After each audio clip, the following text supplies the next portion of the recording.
Hello students, good morning. आपकी class BA semester आपका third है और मैं आपको आज इंग्लिश लिटरेचर में जो हमने शी स्टूप्स टू कॉन्कर के नोट्स शुरू किए थे उसका मैं आज आपको नेक्स्ट क्वेश्चन करवाने जा रही हूँ। इससे पहले हमने इस प्ले का थीम कर लिया है और इस प्ले का मार्लो एंड टॉनी का कैरेक्टर स्केच है वो भी कंप्लीट कर लिया है।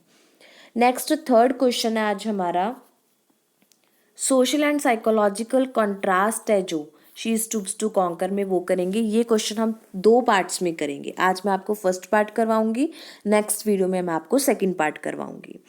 तो Goldsmith She Stoops to Conquer has a somewhat farcical element to it. इसमें बहुत ही मतलब शी स्टूप्स टू कॉन्कर में सोशल एंड साइकोलॉजिकल फैक्टर्स हैं जो वो दिखाए गए हैं, which is on the whole achieved by a series of contrast, जिसमें सीरीज ऑफ कंट्रास्ट हमें मिलता है। We should agree that although there are contrast to the to be found within the play between age and youth is we would agree, हम इस बात से agree हैं कि चाहे ये कंट्रास्ट हमें किन चीज़ों से मिल रहा है, एज एंड यूथ है, सिटी एंड कंट्री है, सोशल क्लासेस हैं, contrast which are most significant are firstly between, जो सबसे इम्पॉर्टेंट है कंट्रास्ट वो क्या है, अपीयरेंस एंड रियलिटी, और दूसरा है between what certain characters want to do, character हैं जो वो क्या करना चाहते हैं, what they feel they are oblige to do, और क्या फील करते हैं जो वो करना चाहते हैं। तो when the play opens the audience is immediately presented with some contrast. जब प्ले ओपन होता है तो एकदम से जो ऑडियंस है उनको सम कुछ कंट्रास्ट देखने को मिलते हैं। Mrs Hardcastle laminates the fact that, laminate होता है दुखी होना, मिसेस हार्डकास्टर इस बात से दुखी थी कि that they never go to town, वो कभी भी शहर नहीं गए। While her husband thinks that people of the town foolish, बल्कि उसके हस्बैंड को ये लगता है कि जो शहर के लोग हैं वो मूर्ख होते हैं। Mr Hardcastle clearly represents old fashion values. Hardcastle हमने प्ले पढ़ा था कि वो ओल्ड फैशन को ज़्यादा मानता है, वैल्यू देता है, and is entirely unashamed of this, और उसको इस बात के लिए बहुत शर्मिंदा होना पड़ता है। अनअशेम्ड मतलब इस बात के लिए वो अनअशेम्ड है। Whereas Mrs Hardcastle likes to think she is more modern, पर जो मिसेस हार्डकास्टल है वो क्या चाहती है कि वो ज़्यादा मॉडर्न हो।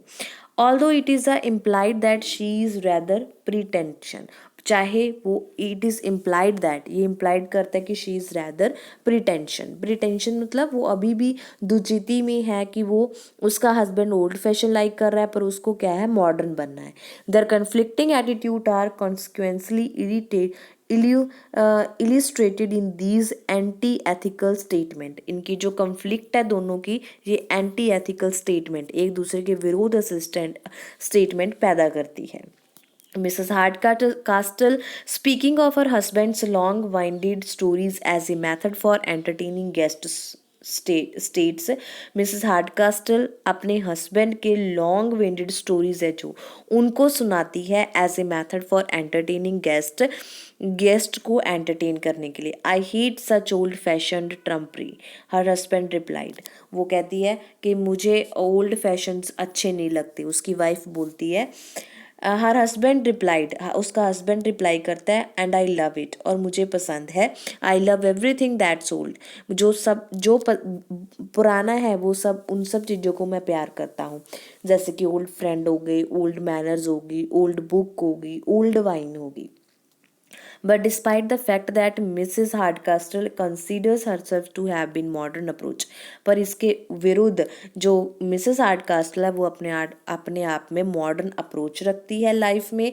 इन matters of importance she is the most old fashion character of the play, और वो ये मैटर करता है, मैटर ऑफ द इम्पॉर्टेंस, कि वो मोस्ट ओल्ड फैशन करेक्टर है इस प्ले में, पर वो अपने आप को मॉडर्न बताती है। Both Mr Hardcastle and Sir Charles Marlow are concerned that their offspring marry someone they can be happy with and make clear that they do not wish to force anyone an unwanted marriage.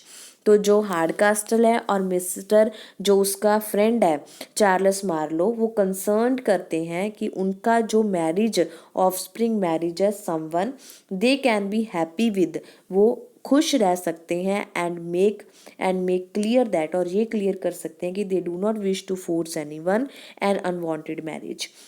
अभी वो जो शादी नहीं करना चाहते वो किसी को फोर्स करने के हक में नहीं है। Contrawise, Mrs. Hardcastle is intent on marrying her Tony, son Tony, to Constant Nelville।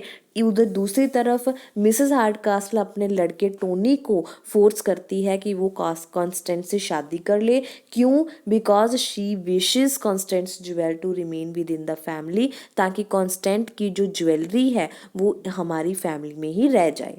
The fact that the only thing which Constant and Tony have in common in the mutual dislike is not a consideration for her। और इस fact था only कि constant और जो Tony है वो आपस में ही एक दूसरे को पसंद नहीं करते थे और वो शादी नहीं करना चाहते थे। In fact she does not even notice, चाहे ये बात मिसेस हार्डकास्टल ने नोटिस नहीं की थी।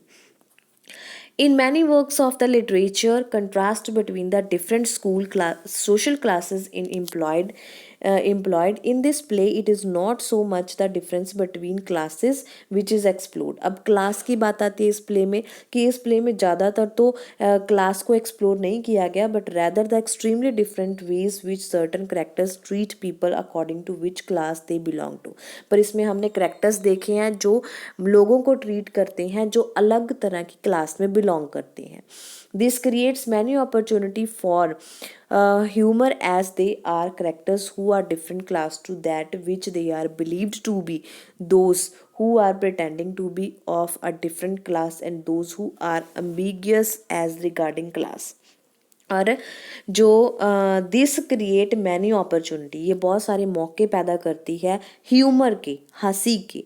एज दे आर करेक्टर्स, वो करेक्टर जो अपने आप को डिफरेंट क्लास में समझते हैं, which they are believe to be, जिसमें वो समझते हैं कि हम हैं, वो डिफरेंट क्लास में सोचते हैं अपने आप को। Those who are pretending to be a different class, वो कुछ ऐसे हैं जो अपने आप को उस क्लास में समझते हैं पर नहीं है। And those who are ambiguous as regarding class, ambiguous मतलब दो तरह के, एक तो सच में उस क्लास में है और दूसरा वो ये समझ रहे हैं कि हम उस क्लास में नहीं हैं। Tony is happier with commoners in the pub, Tony अपने से जो कॉमनर्स होते हैं उनके साथ बहुत खुश होता है पब में। That with his family but does not entirely fit in with either of two social sets। that with his family, अपनी फैमिली के साथ भी, पर entirely not fit, पर जो कि दोनों क्लासेस सोशल हैं जो एक साथ सेट नहीं हो सकते। कॉमनर्स उस टाइम में अलग थे, हमने सोसाइटी के बारे में पढ़ा ही था कि उस टाइम में क्लासेस चलती थी, है ना, upper class, middle class, lower class. तो अपर क्लास के लोग थे जो वो लोअर क्लास के साथ, कॉमनर्स के साथ इतना बैठना पसंद नहीं करते थे, पर टोनी है जो वो उनके साथ रहना पसंद करता था। Marlowe is the character who acts most differently according to what he believe। Marlow एक ऐसा करेक्टर है जो बहुत ही अलग एक्ट प्ले करता है according to what he believe, उसके अकॉर्डिंग कि वो बिलीव कर रहा है the social standing of the company to be. Constance says to him, Constance उसको कहती है, among women of reputation and वीचर he is the modest man alive. औरतों के रेपुटेशन और वीचर में वो क्या है, एक मॉडेस्ट मैन है alive, but he is acquaintances gave him a very difficult character among creatures of other step। पर उसका खुद का जो डिफरेंट करेक्टर है इन सभी क्रिएचर्स में वो बहुत अलग है। This behaviour is great contrast to Marlow's behaviour amongst female of other class. उसका बिहेवियर है जो एक अच्छा कंट्रास्ट है मार्लो के बिहेवियर का फीमेल जो दूसरी क्लास की हैं। With whom he is impudent enough of all consequence, with whom जिनके साथ वो अपने आप को कंफर्ट फील करता है। हास्टिंग ये कमेंट करता है। This differing attitude towards women according to the class can clearly be seen through his nervousness with Cat। This differing attitude, ये जो अलग तरह का एटीट्यूड है वुमेन्स के लिए अकॉर्डिंग टू क्लास, क्लास के according, can clearly be seen, ये सही तरह से देखा जा सकता है थ्रू हिज नर्वसनेस, जब हम देखते हैं कि वो कैट के साथ बात करते हुए नर्वस फील करता है। When he believes her to be the daughter of the house, जब उसको ऐसा लगता है कि ये तो घर की डॉटर है तो उसको नर्वस फील होता है। And his much more forthright manner which he believes her to be a barmaid. पर जब उसको बिलीव हो जाता है कि नहीं ये तो बारमेड है, लोअर क्लास की है, तो उसका जो बिहेवियर होता है बिल्कुल चेंज हो जाता है, जो कि फोर्थ राइट मैनर में बदल जाता है। बिकॉज ऑफ इस डिस्क्रिमिनेशन बिटवीन द क्लासेस, वो जो इस तरह का डिस्क्रिमिनेशन भेदभाव करता है क्लासेस में, Kate and her father receive extremely different first impression of Marlow. तो उन कैट और उसके फादर पे मार्लो का जो बहुत ही बुरा प्रभाव पड़ता है इस बात के लिए। Kate comments after his her first meeting with him. Kate है जो कमेंट करती है फर्स्ट मीटिंग में होने के बाद मार्लो से, because he was suffering from the awkwardness he feels when dealing with the women of quality. क्योंकि वो ऑकवर्डनेस फील करता है जब वो किसी औरत से मिलता है, औरत की क्वालिटीज़ को डील करता है। However, because Marlowe believed Hardcastle to be an innkeeper, क्योंकि मार्लो को ये यकीन था कि हार्डकास्टल इनकीपर है, व्हेन दे फर्स्ट मीट, जब वो पहली बार मिले थे, he treated him with the condescending attitude he reserves for commoners. वो उसके साथ उस तरह का ही व्यवहार करता है जो कॉमनर के साथ करता है, क्योंकि उसको लगता है कि वो घर का मालिक थोड़ी है, वो तो इनकीपर है। And so cats father received an extremely different impression. तो इस तरह से क्या उसके फादर को नहीं पता होता कि ये क्या समझ रहा है, तो इसलिए उसका जो एटीट्यूड होता है मार्लो के प्रति वो बिल्कुल चेंज हो जाता है।